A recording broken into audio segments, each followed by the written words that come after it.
Hello, friends, and welcome back to r/ProRevenge. Let's start our video about a character you're pretty familiar with. Spoiler, she came in for a short haircut.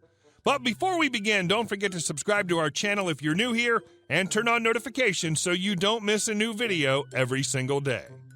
Here we go. Just cut it. This was a story shared by my hairdresser. A woman came into the hairdresser's asking for a restyle. She had long hair and wanted it as a bob that was shorter at the back and longer at the front. Think, can I speak to your manager style? The hairdresser said this was fine and got the wigs they have to show her how it would look and discussed what length it would be at the front and back and everything was okay. The hairdresser started cutting and had maybe done half of the back when the customer started cursing and swearing, complaining it was too short and in general being a jerk. The hairdresser couldn't do anything except apologize for cutting her hair the way the customer wanted it, but had to keep going until it was finished since she'd already started. My hairdressers usually discuss fringes during or after the rest of the hair is cut.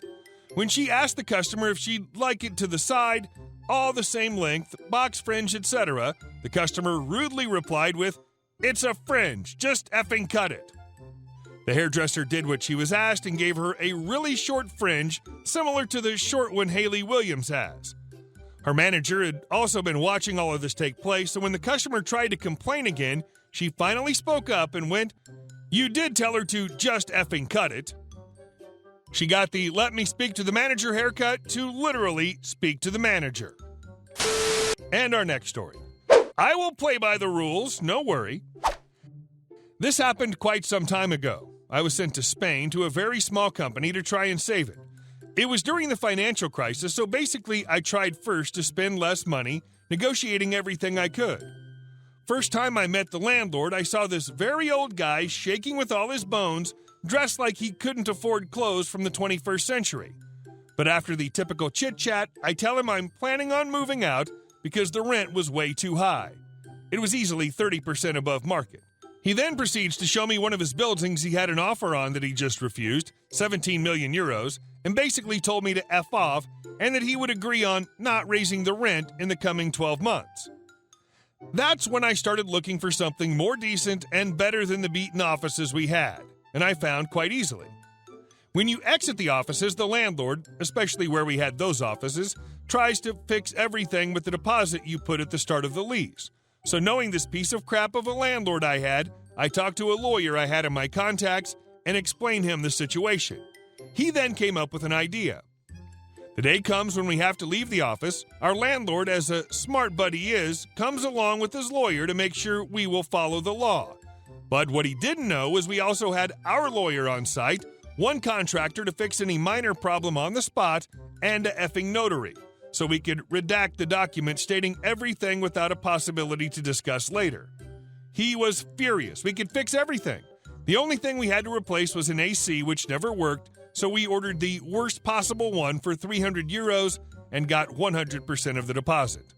Icing on the cake, or cherry on top, pick one, the guy maintaining the building told us it took him more than a year to find someone else, and apparently at a way lower price. And our last story. Don't lie to me and don't try to scam me. Over the Thanksgiving holiday, I had a minor accident driving to visit family in Podunk Town, Texas. Not small town Texas, but big enough to have most large chains, but not much else. Anyway, I hit a pothole about 5 miles from my destination and noticed a significant wobble in the car. It was nighttime, so I just parked at my grandma's place and decided to inspect the damage the next day. Next day, I get out and look under the car and see the rim is bent. I drive a less common Japanese make and one of their less common models. For this particular model, there's a lot of value attached to the wheels. The car is the last of its model type, and the wheels are particularly valuable/expensive, so I'm pretty frustrated.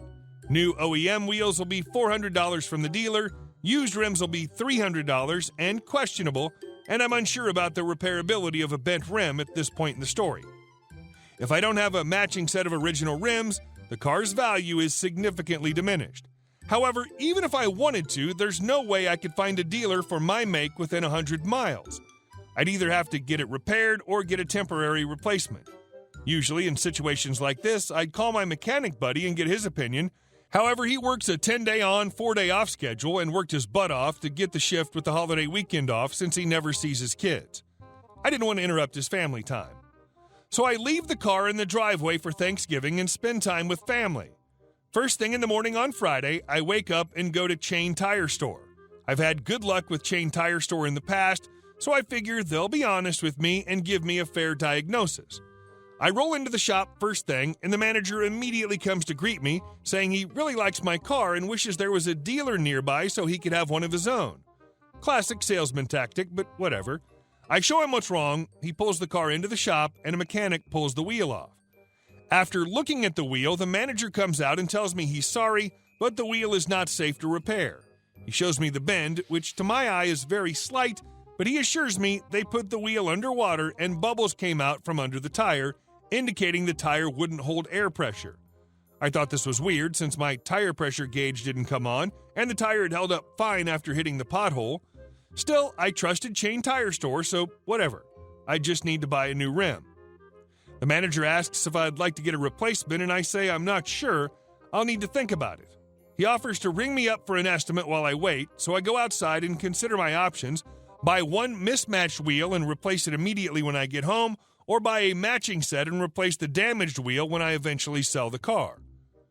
Store manager comes out and tells me the cheapest estimate he has to get me out of the shop safely is $550. This is insane, and I'm taken aback. I ask for the write-up of the estimate and he complies, 4 times $100 wheels and $150 in labor. I told him the cheapest option was just one wheel in labor, $140, and his response was that clearly I drove a nice car and I'd want a full set of matching rims. He said, look, I know it looks a little expensive, but I'm a nice guy and I'll personally buy your old wheels from you for $50 a piece, bringing the net price down to $350 for a whole set of matching rims.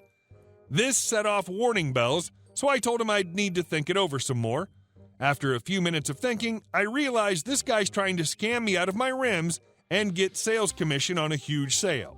Truly in the spirit of Thanksgiving. He also shows me that for Black Friday, they're having a special 20% mail-in rebate if I go with 6-month financing, considering that the price of one wheel for my car is $400, and I could get a full new set of matching wheels for $440 after the rebate. I figured I'd get the matching set and figure out how to get back on the original rims later. I don't really care at this point. I just wanted to be done with the scummy store manager, so I told him I'll take a full set and I'll be doing the financing for the 20% rebate. He offered to write me a check for $200 on the wheels, but I told him I'd prefer to keep the old ones. He was visibly disappointed, but he still made a big sale and would make a lot on commission. So I drive many hours home, fill out the form for the rebate, and enjoy my weekend off. I send a pic of the bent wheel to my mechanic buddy. He says based on the pictures I sent, the wheel was fully repairable and should only cost $100 to $150 to do. The store manager didn't just try a sales tactic to get me to make the big purchase. He lied to me. So I go online and find a customer service number for the company. Immediately, on the front of their webpage is their guarantee, 30-day, 100% satisfaction guarantee. If for any reason you're not satisfied with your purchase, you are entitled to a refund at any of our nationwide locations. I'm not one to take advantage of a company's guarantee, but this is a special circumstance, so I decided it'd be worth it to get refunded. I go and take my bent rim to a wheel repair specialty shop and get it back later that day. Meanwhile, I call up the Chain Tire Store and speak with the manager who sold me the wheels. I say I'm unhappy with my wheels and would like to work out a return. I tell him I got a second opinion on the wheel, and it turns out it was repairable. I'd like to use their guarantee and receive my money back because of his negligence or dishonesty, whichever he decided to pick. He picked negligence, and then told me since I was doing financing, a large rebate, and a non-local return, he would only refund $250 of the $550 purchase price, supposedly to cover shipping and reinstall of old wheels, and that the initial labor on installation was non-refundable. My options were either to accept the offer he made or hope corporate would understand and help me iron out the details. I told him to begin the process of getting the $250 while I found a local station to have the work done. I didn't tell him I'd be sending that estimate up to corporate. I call up corporate Chain Tire Store the next day after receiving an email saying I'd be receiving a check for $250, assuming I could bring the wheels to a local location. I explained the situation to the person on the phone, forwarded them the email from the manager for the $250 offer, and sent them photos of the bent and subsequently repaired wheel, along with a receipt for the repair and safety test done by the repair shop. They immediately apologized for what had happened and said the manager did not have authority to issue a check for the partial value of a refund. They read me a policy which stated that all refunds must be for the full purchase price, meaning the manager was not allowed to make a partial refund at all. He either had to completely deny the refund or refund the full $550. Agreeing to a partial refund had violated company policy. He was also required to issue the refund through the same means of payment instead of writing a check, meaning I was completely off the hook for the whole $550 purchase. So on the phone, they set me up with a complimentary appointment to swap out the wheels, refunded the $550 in full, and confirmed that the manager who sold me the wheels would be reprimanded. And for the cherry on top, I received confirmation that I'll still be getting the 20% rebate in the mail later next week. It just about covers the cost to repair my wheel. Hey guys, thank you all for watching the video. I'll see you in the next one.